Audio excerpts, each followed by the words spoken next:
if you would. Can you hear me? Yes, sir. Ms. Bonner, do we need to pray or anything like that? I'm not sure about a meeting like this. All that helps. All that helps? All right, If who you want to get to pray? Me? Yes, sir, you can do All it. right, if you would, please bow your heads. Dear Lord, as always, thank you for bringing us together again to make decisions for Augusta, Georgia, to listen to our administrator and those folks presenting today. The good word will be Augusta is moving forward. Dear Lord, as always, thank you for your blessing, your grace, your mercy, and all those other good things that you do for us each and every day. In your name we pray. Amen. Amen. You want to say pledge allegiance too? We can. All right, let's stand up for a minute. I pledge allegiance to the flag of the United States of America and to the republic for which it stands, one nation, under God, indivisible, with liberty and justice for all.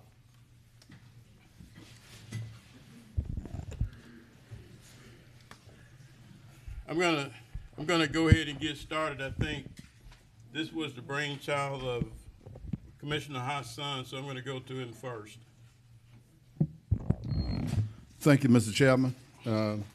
Just want to thank everyone for showing up and participating in it. And I think it was just a great idea, and we did put it on the agenda in terms of if needed. And I'm glad my colleagues thought it was enough of to have what I consider an exit work session, meaning that the administrator would bring us to some of the things that the accomplishments, some of the success, and some of the things that we constantly need to see through as he began to leave after doing a great, magnificent work in the city of Augusta. And I would be frankly honest, I think, pushing together and raising the bar to such a standard that we all are proud of. So with that being said, we just wanted to see him do it, and what was good about this is that the administrator didn't have to be coerced to do it. He was willing, thought it was the right thing to do, and he prepared himself appropriately. Also, I'm excited today to see, so please don't lose sight of that. At the end of this, we have someone here from Griffin and Strong, if I'm not mistaken, the Disparity Study. The Disparity is something that really needs for the city of Augusta, a city of this size, something that we invest in heavily. So please stay here because that is important. The administrator will not be the presenter of that. Someone from Griffin and Strong is here to make that presentation. So thank you, Mr. Chairman. Turn it over back to you. Yes, sir. Mr. Administrator.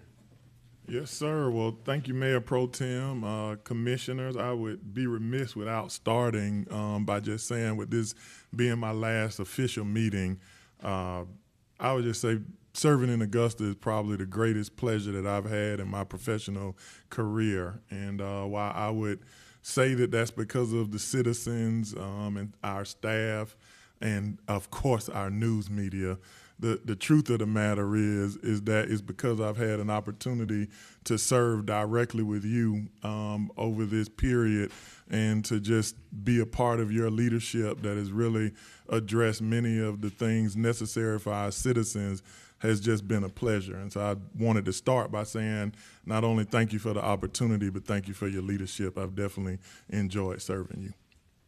With that being said, Can I hold you for 1 second? Mm-hmm. I want to do this. Mr. Dowse, please stand up. I was going to get to that. Oh, you want to do that? Absolutely, yeah. All right, Yeah, go. absolutely. Ms. Dowse, sit back down. Absolutely. So today's agenda, just wanted to highlight some very important things related to what is kind of on the horizon for Augusta. And so there are some decisions to be made related to the American Rescue Plan. The Economic Development Authority and our economic development ecosphere has a couple of very solid wins that are on the horizon. You've made significant investment in our government affairs. Most folks are talking about lobbying, but you have a couple of things that are coming forward that mean big dollars and big results for Augusta. There are some key upcoming wins that, we don't want you to be surprised when they come forward. So I figured I would mention them now. Some upcoming important decisions. We have talked about employee benefits but not taken action. And then, of course, you'll hear from Mr. Rodney Strong for the Disparity Study. And so I wasn't going to ask Ms. Dowse to stand up, but she can for sure. I think y'all are all familiar with her, but we want to make sure that the public is as well. And so I would say with many of the great decisions that you have made, you likely could not have made a better one when you made the decision on who you chose for your interim administrator.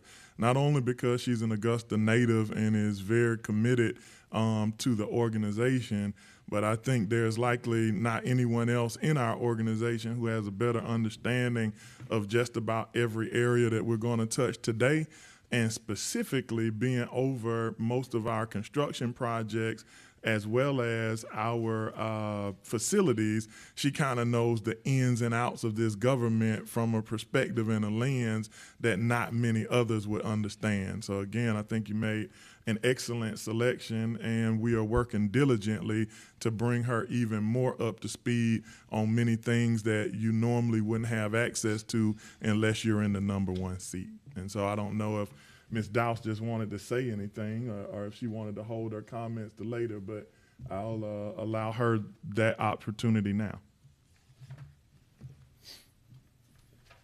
Good afternoon, Commission. As an Augusta native, I cannot be more proud and excited to stand in the gap for the administrator's role.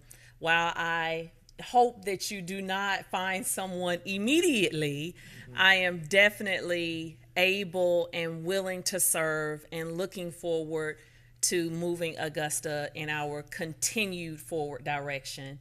Thank you for your vote of confidence. Thank you. Thank you.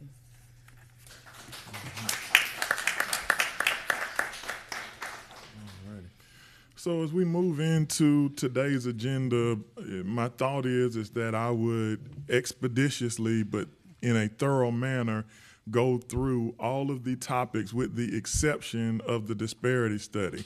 We do have Mr. Rodney Strong here from Griffin and Strong, who is actually carrying out the disparity study, and while it is not fully ready for prime time because they will be bringing it back, I believe within the next 30 to 45 days, maybe 2 meetings or so. I'm sorry, maybe at the next meeting past the next commission cycle or committee cycle. There are some key areas for which they do have pretty final, and we thought that it was important to start the conversation today so that you can easily move forward with this very needed study in the near future. And so hopping right into it, when we look at the American Rescue Plan, I wanted to give a refresher. And so you have this in your packet. This information is no different, but I do have some recommendations as I exit to make sure you have as many resources as possible and, and conferring with staff about next steps, making sure that, again, you have as many resources, but all of the knowledge necessary to appropriately move forward. So as you look on the screen, what you'll see is these are all of the allocations for the $82,348,086. We'll call it 87 cents. And so when you look at this piece, the first piece to look at is when you look at Vax Up Augusta, you allocated $1.5 million. There is a balance of $640,000 that quote unquote goes to the pot. I didn't want to confuse anybody, so I did not take those dollars out. I wanted you to see exactly what was passed within the budget and all of those allocations. And again, these are allocations, and technically they're called obligations, but you have not spent against most of these. So that's the difference with an encumbrance and an obligation, is that you've assigned the money, but you haven't necessarily spent it. So if later on you decide to make some adjustments, you can. So in effect, this is your plan. With your plan, there's $640,000 that now goes back to the balance from Vax Up Augusta, which is available to you. In addition to that, now that you have Director Douse in the seat, in the number one seat temporarily, while we had planned to begin the transition of 311 under the administrator's office, that was definitely I would call it one of my pet projects, something that I was individually leading and coordinating. And so I don't know if that's something that the commission wants to continue, but Director Dowse has been very integral in leading that piece now. So you may want to leave it there now that she can kind of coordinate from that higher nest. And so if you do, you would actually be able to move $550,000 also into that overall American Rescue Plan allocation. And so that is my recommendation, is that you make those decisions. If you do, well, and I did want to highlight one other thing, but because I'll keep moving. In addition to that, because it's important when you look at these allocations, I'll go back one page just to highlight Mr. Administrator. Yes. You want to take questions as you go? No, sir. No, sir. I want, because we want to go. There's a whole Just for process. clarity, is that supposed to be DDA twice, or is that supposed to be EDA? No, it's supposed to be DDA twice. Yeah, I'll show you and go through it. Okay. Yeah. So just so you know, for your DDA, you actually supply that $50,000 in the budget, but you normally do it out of the general fund, and so you're just offsetting the cost. So you normally pay it in the general fund. You're relieving that stress from your general fund and doing it through the American Rescue Plan. So you're basically saving your residential property tax dollars and charging that to the American Rescue Plan. So it's no additional allocation. It's nothing new that you do, and it's detailed within the 24-page transmittal letter. So I want to keep going because I want to make sure we see all of these things. So for your blight mediation and affordable housing, and again, we'll get to these things. That's why we want to hold the questions until the end. You have allocated $1 million over a 2-year period. So that is to assist with blight and all of those things. The reason that is in those first 2 years is because when you go to your SPLOST 8 allocations, and we listed this as American Rescue Plan, but this is really your SPLOST 8. You have an allocation for blight of $4 million. In your SPLOST 8 timeline, we move that back because you have the funding in the first 2 years allocated for the American Rescue Plan. So I know those were some of the questions that we had yesterday about the timeline of those allocations. It's because if you've already allocated from one source, no need to double dip in the same year. You now have a continuous funding source that does not come out of your general fund for multiple years. Remember, because we've talked about this and there's been a lot of confusion, although you have a $1 billion budget, your general fund, which is your residential property taxes, has not truly increased. I think you went from 195 million to 197 million. That's because you got the rollback. The reason that that budget is so large is because you have capital projects that are so long lasting. And so capital projects, federal funds, grants, et cetera, those types of things make up the bulk of those funds. So your general fund is relatively small. So while you have special purpose funds and federal funding coming in, utilize those funds so that you can grow your fund balance and have available funding after the pandemic ends and after federal funds have dried up. Moving forward, when looking, so if you were to take that recommendation, you would have almost $12.2 million that is available through the American Rescue Plan. The conversation that we had where we talked about allocating funding by commission district, you know, I've heard some people say, oh, a commissioner gets $1 million, as if a commissioner could have $1 million in their pocket and hand it out, you know, wherever.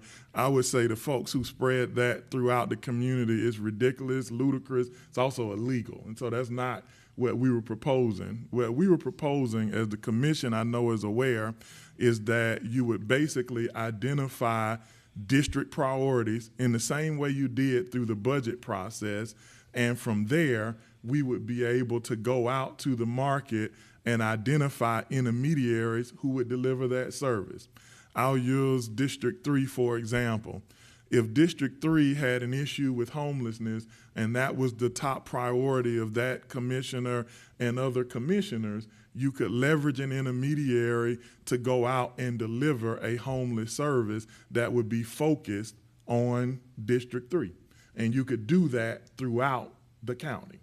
And so that is a very different piece than what I was hearing in the street committee and on some of our outlets. But my thought is that you would use a portion of that $12.2 million to bring on intermediaries that would be focused on clearing up some of the ills that have come to the county through the pandemic. So we have some challenges with small businesses. I'll tell you, the Greater Augusta Black Chamber has a program in which they deliver educational services, business growth, et cetera, and they partnered with Athens and I think now Aiken. So that would be that's what an intermediary is. On behalf of the government, they deliver a service. So that's an example. And so you would carve out a portion of this, and after we have learned a lot more, because I also don't want you to hold Ms. Dowse and staff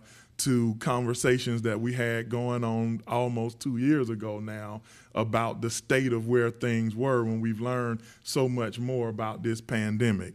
I'd likely determine, and I think you should take a staff recommendation and then in your wisdom as commissioner settle on a number, but identify a portion that can go out into the community where intermediaries can deliver services on behalf of the government, specifically focused on mitigating the impacts of the pandemic. My second recommendation in that, and it probably should be the first, is to fill holes in future budgets. Through revenue recovery and all of those allocations, we basically filled about $30 million in holes from revenue losses that we had. I do not think it would be prudent to assume that we will not have additional revenue losses just because we've seen some increases in sales tax and other taxable forms, because we've also seen reductions in the last 2 years in our franchise fees and other sources. So there are going to be holes in the budget that need to be filled, and I think you always take care of your home first. The third recommendation there is just to address arising issues. As commissioners, you make very tough decisions that are policy-based, but many times they have a financial impact. I think we saw that last year, and we just made a motion to approve an additional position that will help us mitigate the impacts of the backlog in our judicial system. Well, those things are going to continue to come up, and they are unforeseen, just like we don't know what's going to happen with this pandemic. I think you do have to have a carve-out to ensure that you can respond appropriately without putting stress on your contingency fund or your general fund overall. And so those would be my three recommendations as you move forward with the American Rescue Plan. And I think just as you had GMA and ACCG come in and facilitate some type of session where the commission can make those decisions, while I may be stepping away, they're still here as a resource. And we now have the Carl Vinson Institute of Government as well. And so I think those partners are well equipped to assist Administrator Dowse in moving that decision forward, if that's the will of the commission. When looking at economic development, you've got a lot of activities coming forward, but there are a couple that are, and I know we have Mr. Ray here who can chime in a little bit, but there are a couple that are on the horizon right now, and they are big opportunities for Augusta. One is that in partnership with DCA, they have a Rural Innovation Fund, and it would help Augusta cover the cost of a potential building project at the Augusta Regional Airport. To do so with no real impact on the consolidated government, we would need to serve as the lead applicant. This is very similar to what we did with Golden Harvest, where we took the lead on that project, and it resulted in almost $4 million to attack food insecurity. This is an opportunity that's coming forward, but it is a very quick, low-hanging fruit opportunity. And so it would likely be my recommendation that in lieu of going through the committee cycle, the commission allow this to be added to the next commission meeting. And if you had any questions for that, Mr. Ray is here today. I think Mr. Judon also plans to drop in, but that's an important project, and it will really positively benefit Augusta. Another piece that we want to make sure that we provide the appropriate resources to the Augusta Economic Development Authority.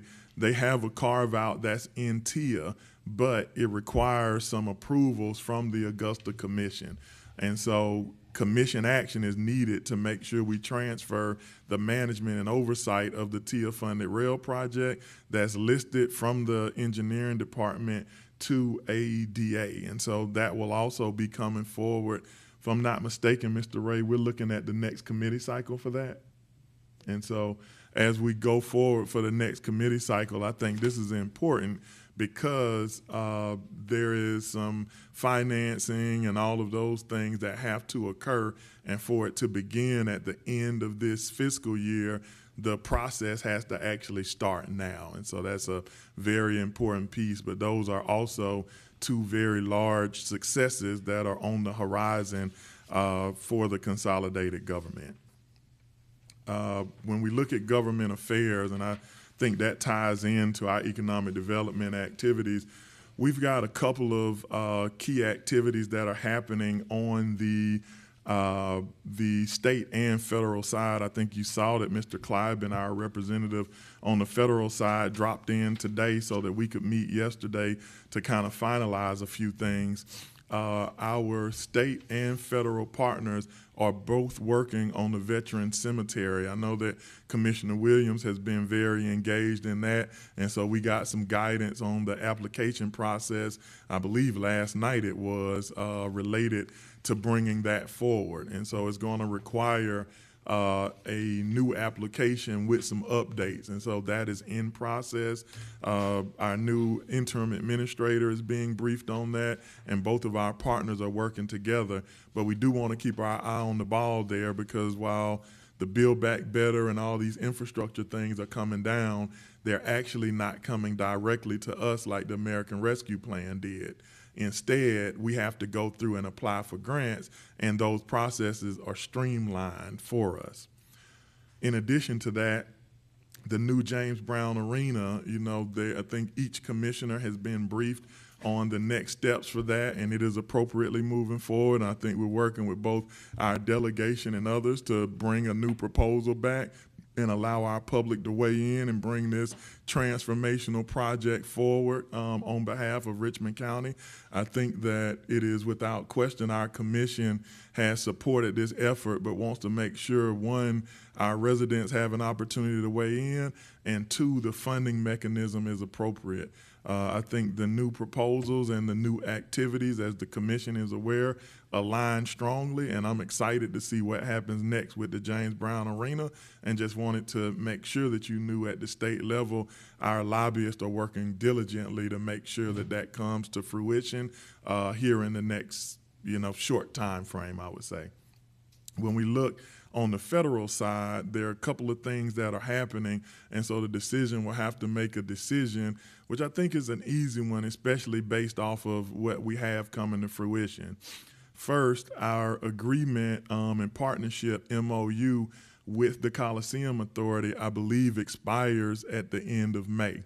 That's an important time frame, because in April is as long as the federal government, they drag it out every year since about 2013 that they're actually passing the final budget in the middle of the next fiscal year, which means, like they did last year and the year before that, we're on track to have that happen in April. If that occurs, the appropriations, for which each of you has already received 2 letters and updates from me on, we have about $9 million in appropriations supported by both Senator Ossoff and Senator Warnock. They're actually a part of the book, the official federal book under Senator Warnock's office, for a very strong infrastructure project at Travis and Boykin Road, as well as the National Hills Project. And so that is $9 million in federal funding that is in the appropriations book that we will receive once that passes. Now, we submitted about 12 projects in the last fiscal year. It's coming up on the time to actually submit additional projects, and we leveraged our federal lobbyists. It only cost us about $45,000, and I think a $9 million return on investment is a very hefty and quality one. So I think it will be imperative that as Augusta continues to take the lead on these type of things for our citizens, that there is a resource in place to help us, because the government does not have an internal resource to carry that out. So that's something that will be coming forward, and you want to make sure you consider that. You also have some upcoming wins that we've been working on diligently behind the scenes, and so we don't want you to think that this is something new and something to be afraid of or anything like that, because there haven't been extremely detailed briefings. I think in small groups we've talked about some of these things, and we've brought them to the commission over the last year and a half or so. But now that you've sown the seeds in the previous fiscal year, you're now about to reap the benefits. And so one is that, and I have to give, while he is not here, I want to give the mayor credit for this, because he and I had an opportunity to meet with Commissioner Chris Dunn of DCA, who is a mutual friend of both of ours and a colleague. And while the state has received, a couple of blemishes for not fully implementing their emergency rental assistance program, because we rank so high, and again, Mr. Welcher, Director Welcher of HCD, should definitely receive strong kudos, because we have one of the top 3 programs in the state, and I think we're moving towards number 2. We are in line. We've made a joint request with DCA to the federal government to receive an additional $12 million in emergency rental assistance that will extend our ability to serve our residents. And so that's a very big deal, and that is more of the commission, if you choose to accept those funds, really leveraging federal dollars to deliver services to our resident without necessarily using, again, their residential property taxes. I think that's a great opportunity. I just mentioned the $9 million in federal appropriations, and so we're waiting on the federal budget to pass so that we can receive those funds. You also have the strategic plan, and so we've been working on it, but it has not made it to a place where it is public activities, but I did want to keep that on your radar. The reason for that is because I think this commission, as you are constructed, is uniquely positioned to really help guide and lead what the future of Augusta looks like. You've got a lot of senior commissioners who've served at least 2 terms and been involved long before you got involved. You've got some freshman commissioners who've taken leadership roles, representing us well across the country, as well as bringing a new passion, vigor, and vision to help really set the course of where Augusta is going, as well as that knowledge of where Augusta has been. And so right now, the next step after having the research piece, every plan that you have ever developed over the past 20 years has been looked at by the Carl Vinson Institute of Government. And now they have taken that and have a background and a basis. And on March 23rd, we'll be hosting their first what are they calling it? It is basically their steering committee. They are looking at having a variety of people who have given input, everyone from the chamber, the Augusta Chamber, the Augusta Black Chamber, the Augusta Tech, small businesses. I mean, a very large steering committee of, I think, about 30 people to come in and give them some initial input. And the commission will receive additional detailed information on that today. But the process is in full swing, and now portions that require the commission's input would be coming back to you in the second half of the year. I think that is a humongous opportunity for this commission, and I think this is the appropriate group to help set the pathway for the next 5 years for Augusta government. Well, for Augusta, period. The disparity study, I think, goes without saying. In the impact report, you saw that more than $200 million goes out in contracts annually. But what we've seen is that small minority and women-owned businesses don't really get to access their piece of the pie. And so this disparity study allows you to actually increase the business ecosphere of Richmond County and make sure everyone has access, and really helps to spur our growth. One that I'm most excited about, and I think, again, this just highlights what a great decision you made in bringing Director Dowse into the interim role, is that you saw a very small ICSA of about $5 million. That's an intergovernmental service agreement with Fort Gordon by our partners in Columbia County for road paving. Well, we are currently working on a much larger version of that goes across our government, assisting them in delivering services. And so under what is now Director Dowse's leadership, and she's played a leadership role as we've been developing this, in around the third or fourth quarter of this year, we'll be able to bring that forward, and that will be another big deal, because you'll be able to procure services for multiple entities to deliver services, thus lowering your cost and, again, relieving pressure from your bottom line. We talked about the airport opportunity that would be in partnership with AEDA, which I think is huge. And then finally, you're on track to receive those buses for which we've allocated funding. And I think Director Daugherty has done an amazing job in really shepherding that process. And so we should see the fruits of that labor again towards the end of this year. And so there's amazing things on the horizon for Augusta, but those things do require commission input at some point, and we want to make sure that you support those, because they are all transformational activities.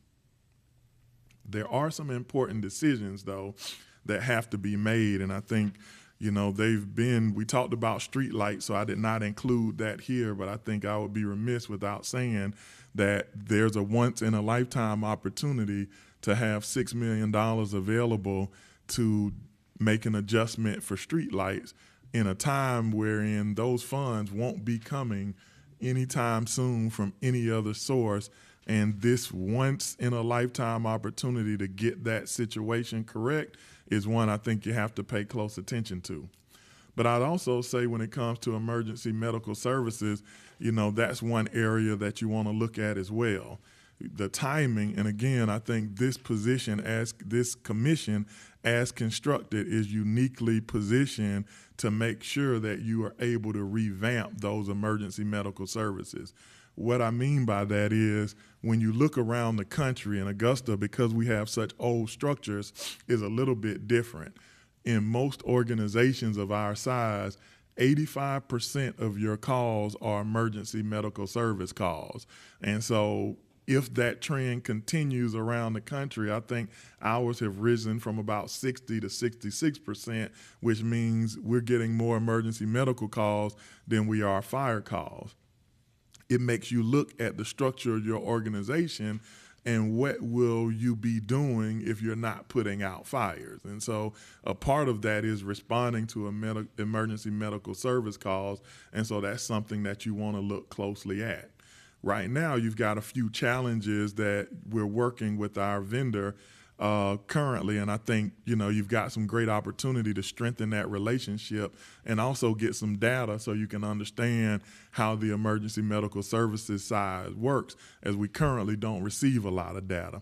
Right now, the challenges are when you look at response times, we're getting a lot of complaints from citizens about their reported waiting times of over an hour in some instances, while in others, the response time is lightning fast.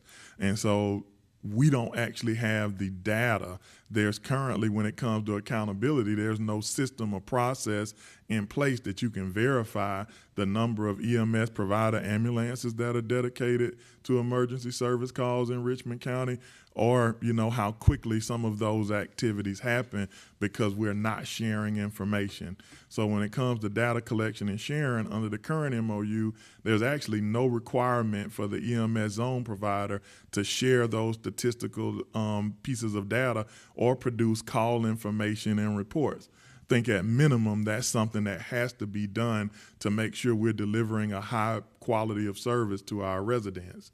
I think also when we look at our subsidy, the commission has really stepped out and done an amazing job by providing a large subsidy to make sure that indigent care, meaning those who could not provide the service, through their Medicaid, Medicare, or private insurance, have an opportunity to still receive service. I think what's missing is there's no metrics, data, or reporting on how those funds are being utilized. And so as you have stepped up to the plate to make sure that our residents receive the service, we also need to make sure we understand how that service is being delivered and what the quality is. So as you move forward in Q4 to look at emergency medical services, my personal recommendation is that you look at those areas and ensure that they're included in the MOU. That will ensure a high quality service. One key piece that we've not had the opportunity to talk about publicly, but the commission has been very passionate about, and this slide is extremely important. And so I actually want to make sure that I give our tax commissioner, Mr. Kendrick, a lot of props for being able to bring this forward, because he brought this to my attention and helped put together some data that really highlights our position. And this is a very big deal for the future of Augusta, and I think you'll understand, or the public will understand, why the commission has put so many resources into blight and affordable housing. One, what you'll see is since 2001, we have lagged behind in an almost, a very scary manner when we compare our new housing starts to Aiken and Columbia County, our neighbors. Since that time, from 2001 to 2021, there has been $3.276 billion more of investment in housing in those communities than in Augusta. And when we look at our census, this most recent census, we see that the growth in those areas has greatly outpaced us. And so the reason for that is because of our housing starts. And so the recommendations that I've provided and the commission has accepted, when you look at the blight investments that you have in SPLOST 8, and remember, that means you can build up. So for every house that you've torn down, you have funding to actually build up. In addition to that, in the American Rescue Plan, you have funds available to be able to adjust, how you implement and create a real blight program.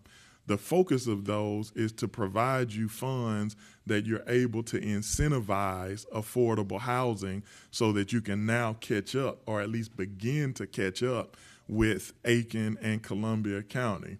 The commission in 2021 actually did something that none of the other areas has done, and that is accelerate the permitting process, meaning that developers can come to us and for a nominal fee actually accelerate their process to build. So I think that's step one. Step two, you put the funding in place. But I think step three is to have a dedicated program to be able to incentivize housing so that you can ensure that we now are able to leapfrog and take the lead over the next 5-year period over those surrounding areas. Just to give you some detail, this is the plan that I was planning to present to you in the next 45 days. So there's still some time on it, and it's not something that you have to rush to. But this is just a breakdown of how you could leverage your American Rescue Plan funding to start both the incentivizing affordable housing activities while also looking at leveraging your land bank and our planning department. And so I won't go into it in great detail other than to say that I know we talked about leveraging the Keep Augusta Beautiful as an opportunity to add funds to knock down housing and all of that good stuff. I think that the funds available in the American Rescue Plan would actually do that. And if the commission wanted to recertify Keep Augusta Beautiful, you could, while leveraging these funds to help do that. As you'll see, there's funds available of about $625,000 to do rehabs on current housing that can be spread across your departments. Also having an affordable housing trust fund. That proposal within this document has about 25 home ownership grants offered to property purchases at about $20,000 per. That again would allow you to pilot an affordable housing trust. My new organization in Atlanta has the goal of affordable housing as well. So they have a pilot in the District of Columbia. Of course, we used the pilot, and now they're on track to have 36,000 new affordable housing units and are leading the DMV, the District, Maryland, and Virginia in new housing growth. And so I think something on a smaller scale in Augusta could definitely be a benefit, and leveraging the American Rescue Plan could jumpstart it before you start actually implementing something, leveraging those SPLOST dollars. Finally, one area, and I know the mayor was really passionate about this, and well, really the entire commission, when we look at employee benefits, that's one area where our costs are rising, especially because we've made some investments to make sure we're competitive in the market and we retain our staff. And so I would also encourage the commission, as you look at the healthcare costs for public entities continuing to rise, especially during the pandemic, that we look at how we do a request for proposals that would bring in a progressive forward-thinking kind of broker that would be focused on lowering our costs and also shifting the costs from our employees back into the market. And so my recommendation would be to look closely at your current employee benefits, and over the course of the fiscal year, identify a way to actually go out to market and do an RFP to really lower those costs before your next fiscal year encumbrances. And so with that, I'm certain that there are questions because there's a ton of information, but before we move to the disparity study, I would entertain those. Anybody? And there may not be. What you got? Yes, sir. You ain't giving me time to cut my I know light you- on. I know you got 6 questions. Go ahead, sir. Mr. Administrator, thank you for that, but let me start with what stands out to me. And we just recently, and this is going to go back to the airport, and it's about the rail out there for the money that we have in the, I think we're in TIA. We might have put something in SPLOST too as well, I'm not sure. But I know the TIA in particular, the Transportation Investment Act, is more of a state program. Yep. We just voted on sending them the information to the state that Augusta wanted to take over that project. And I think we probably have to get a legal opinion about giving that over to. Mr. Ray. No, I mean you want to come up to the mic. Yeah, we may have to get a legal opinion on whether we can give that to the Economic Development Authority, because actually it's a state-owned project, and then we've letting the state know that our engineering department of Augusta was going to do it. And I'm not sure we're going to be able to give that without some further guidance or some relief from the state to say, okay, we are comfortable with that. Yeah, and I think Mr. Ray can kind of help you with that because he's been working with various departments, which I believe include legal as well as finance. And so that request, which I believe will be coming forward and include that background information, I think Mr. Ray can kind of help you with that now. Yeah, that's right. We're not trying to use any funds except the $12.5 million allocated in TIA. The process would be, instead of engineering for the city leading the project, our office would lead the project. We would get a sign off by GDOT to allow for that, and then to potentially allow for us to go out and finance. Instead of waiting for your dollars to roll in through the TIA project, we would go ahead and finance that project and move forward, because that is the impetus around $780 million of dollars already committed in the corporate park. So there's a process for doing it. As long as we follow that process, I do not see any issue with it. Well, that's all I'm saying. Yes, sir. What you Absolutely. just said, is that's what you're gonna have to do, I think, for the government, for we can see that where GDOT relieve us directly, and they're comfortable for awarding you that. No problem. We need to see that one. Absolutely, fully Okay, understood. Okay. Well, thank you. That's okay. Yeah, I think that's about it for you, Mr. Cal. Okay, excellent. Thank you for me on that one. Mr. Administrator, Yes, sir. most notably, and you can help me with this if I'm misreading it, you mentioned about $12.1 million from there. Historically, it's been $11 million that we've talked about. Now we're talking about 1.1 million more. Yes, Help sir. Me, how did we get there? I'll go back and give you a reminder. So Vax Up Augusta, $640,000, remember, is left over from that. And You just gave, now just remember with that, we awarding 105,000 out of that. I was Okay, just about, okay. remember I told you when I went here that I did not include any of those removals on this screen. None of that is included. Okay. Because I didn't want to confuse the conversation. Y'all are aware, you'll continue to get those updates periodically. So just using for today, even if you want to take out the 105, let's just call it 12.1 million instead of 12.2. But again, for this conversation, because I did preempt that, you've got 640 from Vax Up Augusta, but my recommendation is also to take those funds from the 311 allocation and put all of those back into the pot, which then takes you to, did I skip it? On which slide is that? Here.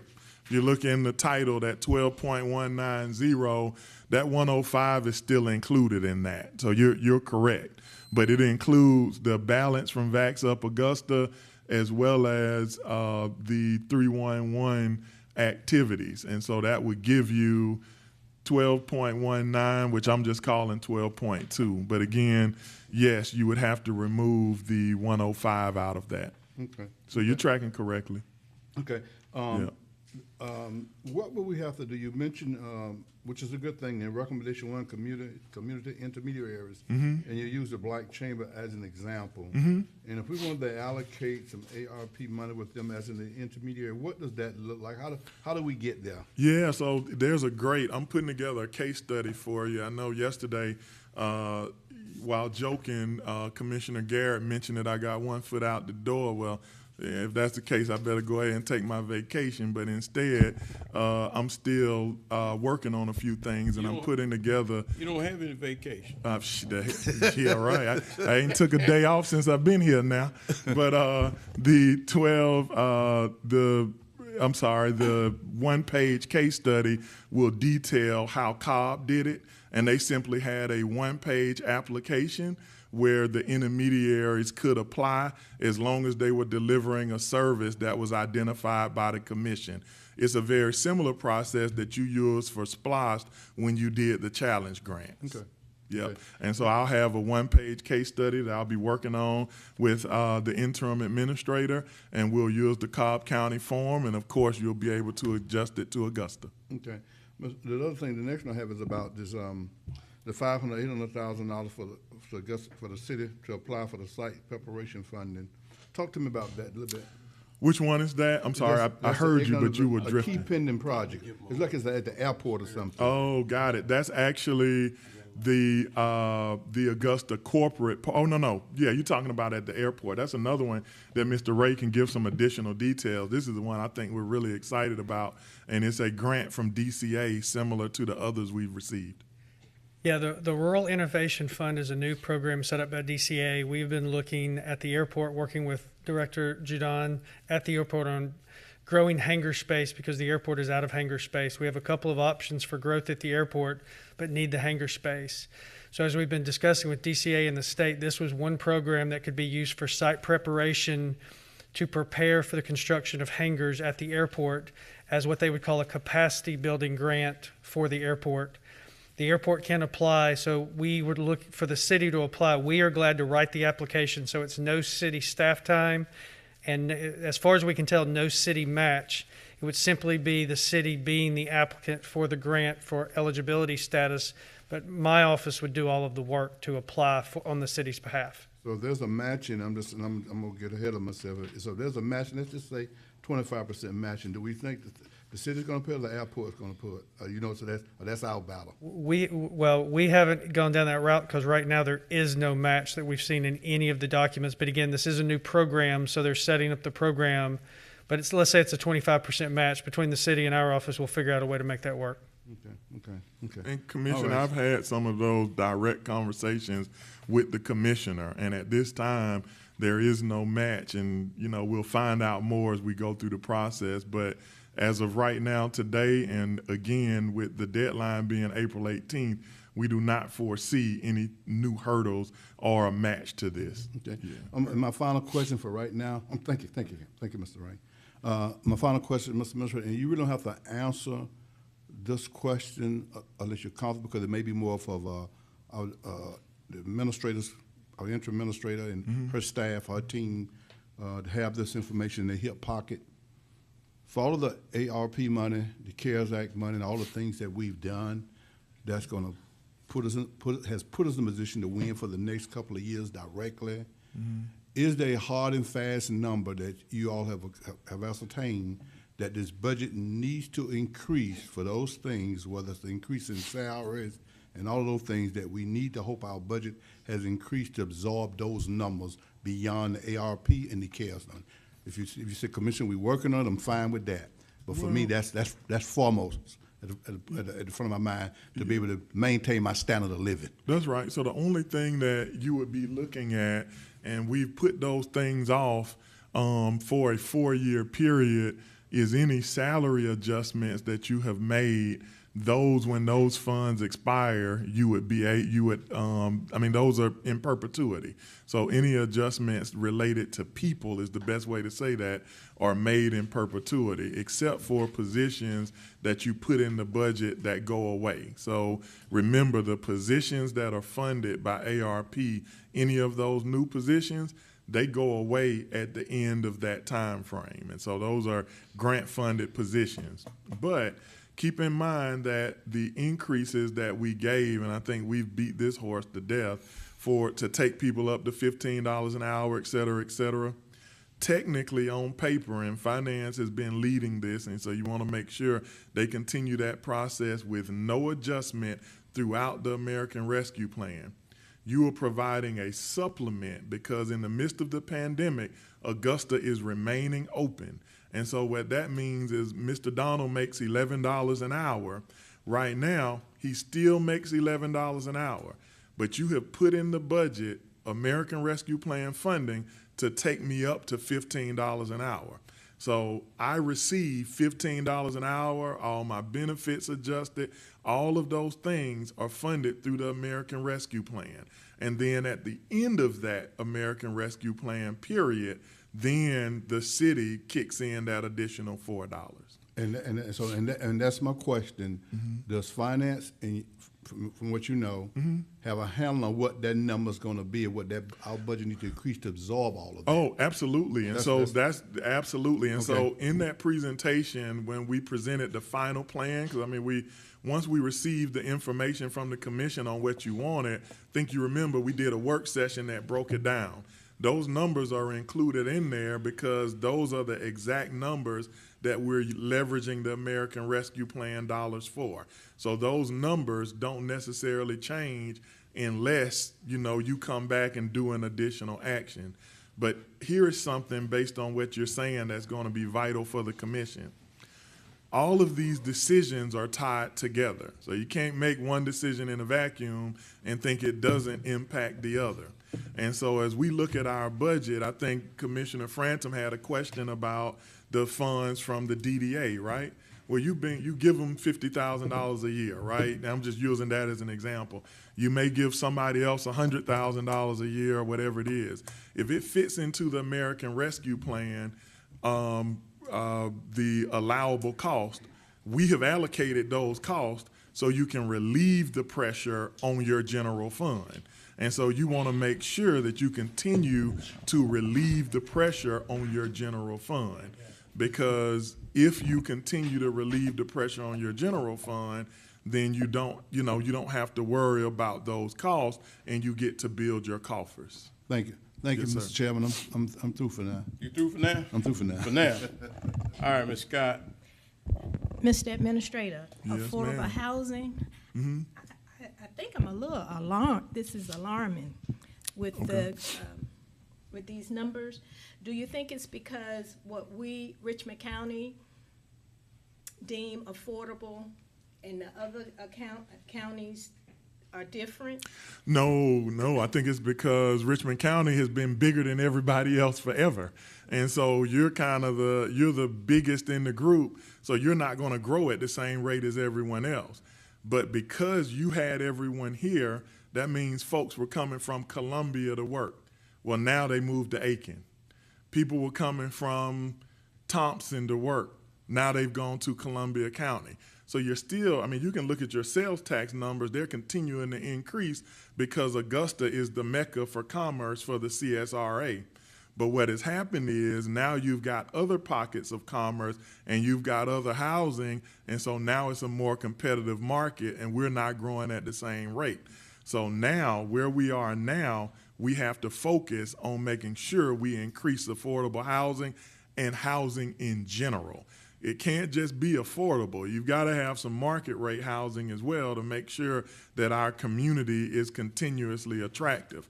Otherwise, you end up going the route of, no shade to Detroit, but that's kind of what happened there. You don't have, I'm sorry about that, Mr. Attorney Brown, but when you look at it, it's a much different, type of environment. And so you want to increase affordable housing, but also market rate rentals and then other, just market rate residential housing as well and having mixed use. And so that's one portion of it.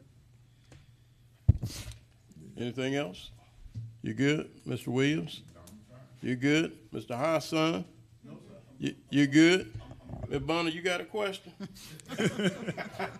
I think, I've already emailed them to You've him. already emailed them? I think I did have one question. Okay. And we may have done it, may have skipped me. I see where you had a line that said vacation payout.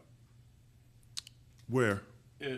Early in your that was under, yeah, it's right up under. Like, Oh, yeah, so you have to pay those things, and so you can assign the, remember you had and you'll remember this easily. Remember, before I got here, you guys had decided to freeze the vacation limits for people because they couldn't take vacation due to COVID. And then when I came, we saw that liability, I think, was upwards of $1 million. And so we adjusted the time frame, and you have to pay. That's an obligation. They earn that vacation time, so you've got to pay it out. But because it was specifically COVID related, we included it in the American Rescue Plan so that you're not using your general fund to meet that obligation. Yep. I got you. And so if that was your last question for me, again, the Disparity Study is one of the transformational projects and really impactful activities for the future of Augusta. And so we have Mr. Rodney Strong here to give you a preview on that. But do me a favor, give me 3 minutes. Give us 3 minutes. You go to the restroom, get some water. Something, Absolutely. and we'll be right back. Thank you.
All right, Mr. Administrator, we're ready. Mr.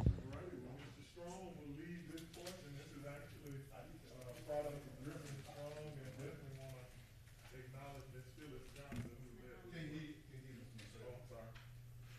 I said, I will definitely turn it over to Mr. Rodney Strong, but I think we would be remiss if we didn't highlight that Ms. Phyllis Johnson, who's led compliance work and is a direct report of the Augusta Commission, has led this work for well over a year. And so it's exciting to kind of bring it to fruition. And I think Mr. Strong will give you a highlight of where we are. Thank you very much, Mr. Donald and Mr. Chairman, members of the Commission.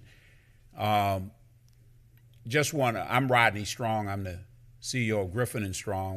We're based in Atlanta, and we do disparity work and have, as of this month, for the last 30 years, done this work. And we've recently come very, very close to completing the disparity study for Augusta. We have a few tweaks. We've submitted our final draft, and we're waiting on a few comments to come back, and we'll make some adjustments to that, and then we'll be coming back before the Commission. Most likely, Michelle Clark Jenkins, who runs my consulting division, will be here to go into a lot of detail. But what I want to do today, as Mr. Donald begins his transition, is to give you an overview of where we are now and the whole study process. And so this is the 2022 disparity study, because we'll be releasing it in 2022 for Augusta, Georgia. But I just want to talk a little bit about why you're doing this, why you're having us conduct this study. There were two Supreme Court decisions. One came out in 1989, City of Richmond versus J.A. Croson. And another came out in 1995, which implicated federal programs and required the same standard for federal programs. And that's called Adorama versus Pena. Without going into a lot of detail, it basically requires a constitutional standard that the Supreme Court calls strict scrutiny for any type of race-conscious program. That means if you're going to give any kind of benefit to anyone on the basis of their race, without violating the 14th Amendment of the Constitution, it requires that you have to have a governmental rationale that can pass what the Supreme Court calls the test of strict scrutiny. And that involves having a factual basis in evidence, and then that you use a methodology in terms of determining that factual basis in evidence that's dictated by the case law. And there have been a number of cases around the country, some of them in the 11th Circuit, which is where Georgia is. And so we have a detailed, if you look at the whole study, we have a very detailed legal analysis in there where we describe why we took certain steps in terms of conducting the study. But basically, if you determine that there is a statistically significant disparity, and if you link that to identified barriers in the marketplace, the present effects of past discrimination, then you can, in fact, take certain actions.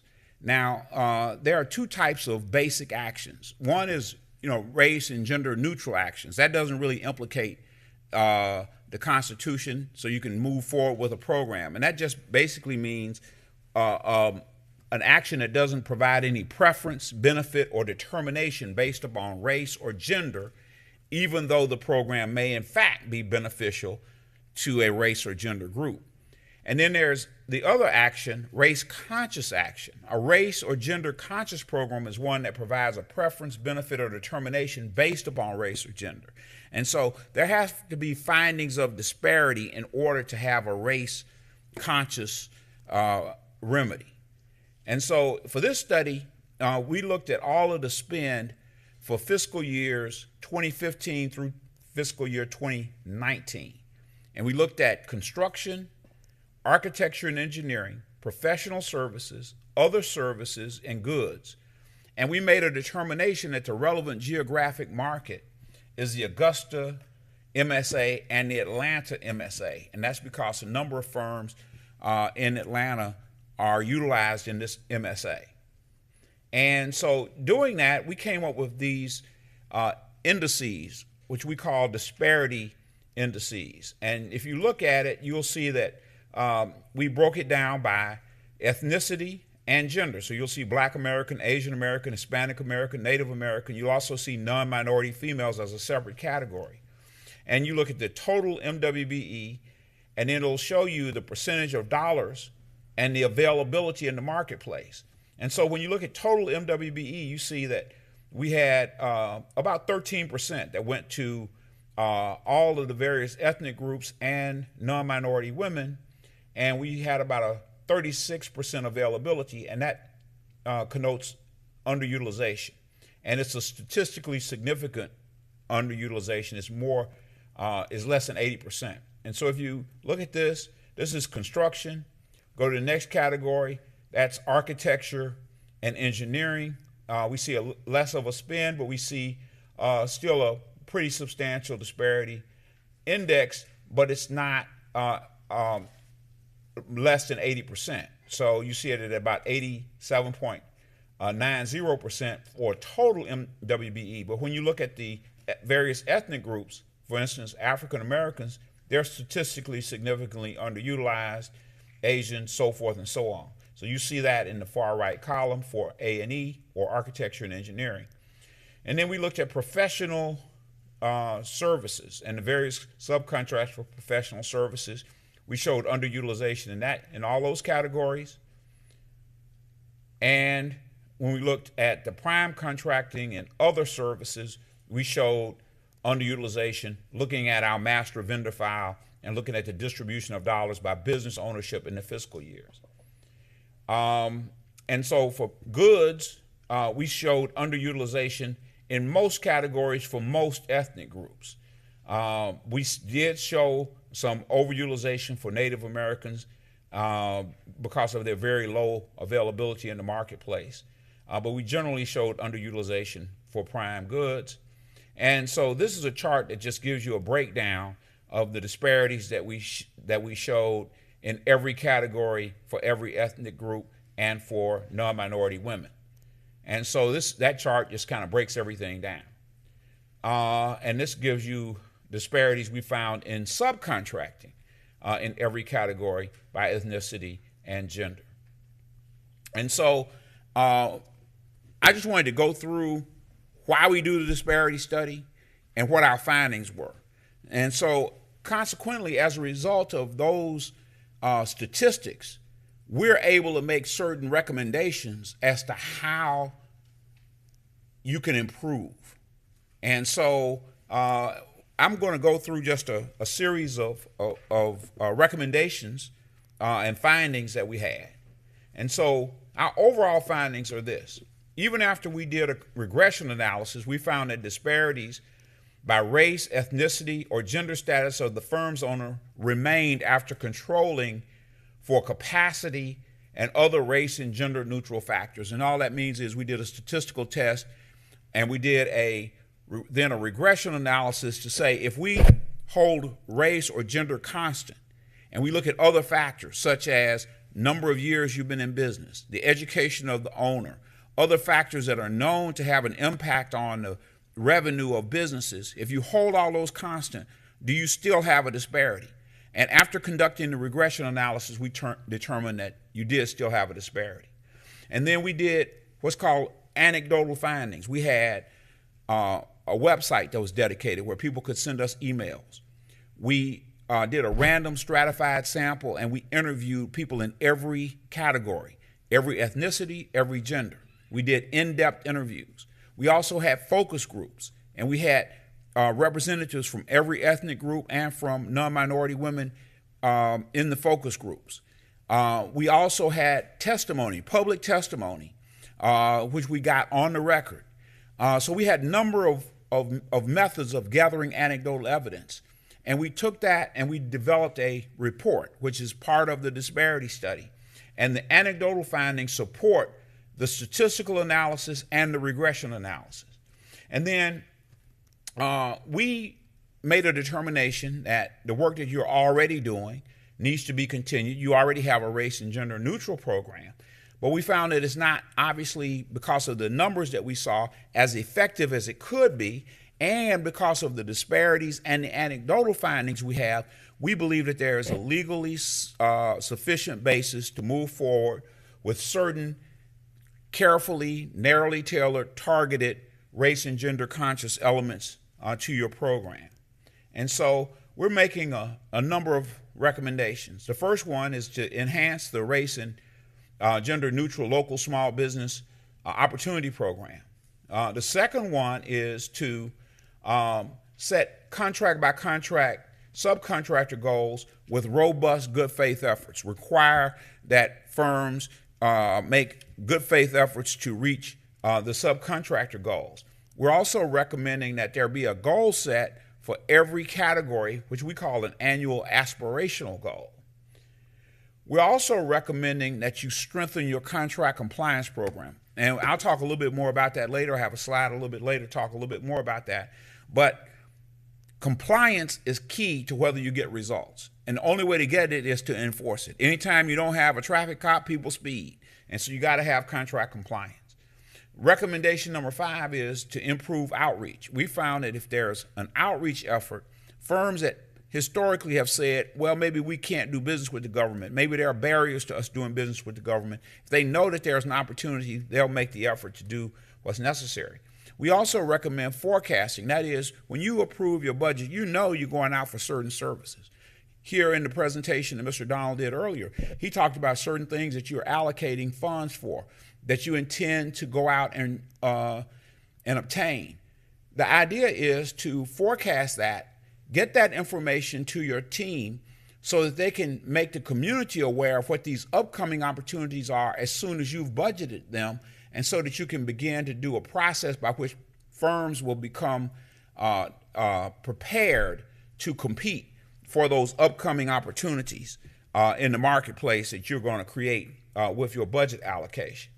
And then we believe that there's a necessity to increase your allocation of resources. Usually, to have an effective contract compliance program, you need somebody that's going to administer the contracts, that's going to watch over that process, that's going to handle your pre-bid conferences, that's going to work with outreach on your programs, that's going to give you your forecast for your minority businesses, that's going to coordinate any technical assistance, and you're going to need somebody that's going to provide any monitoring of the program once you have entered into contracts.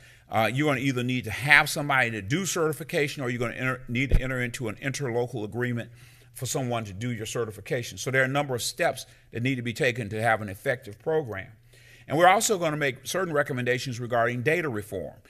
We're going to recommend that data be captured in such a way so that it becomes easier for you to analyze your data on a regular basis, so that the disparity study process, which happens periodically, because the courts have basically said that if you put a program in place today based on these findings, that at a certain point you've got to analyze whether or not you've been effective or not, and determine whether it's still necessary to keep all the elements of your program in place. And so you want to have data reform so that you can easily capture that data, and so it'll be much easier for you to complete that process of doing what the courts require. And we're also recommending prompt payment provisions. That came out of the anecdotal evidence that, you know, firms are looking for the government to pay them more promptly, and there are ways to do that. We're also recommending that there be a small minority women business enterprise interlocal cooperative procurement, that there be opportunities where you can work cooperatively with other governments to do that. And so we're basically making a series of recommendations. This is really just an overview because we didn't want Mr. Donald to leave without you knowing where we were, and we're very close to the finish line. But of course, what we're going to be doing is coming back to you in a few weeks after all of the final adjustments have been made with your city attorney, and we're going to ask you at that time to accept the Disparity Study report and its recommendations. We're going to basically provide you with a gap analysis, you know, what needs new authorization and what is an enhancement to your existing program elements. We're going to help you determine your aspirational goals. If there's a need, we will help you draft a new program, and we will work with SBED to do that.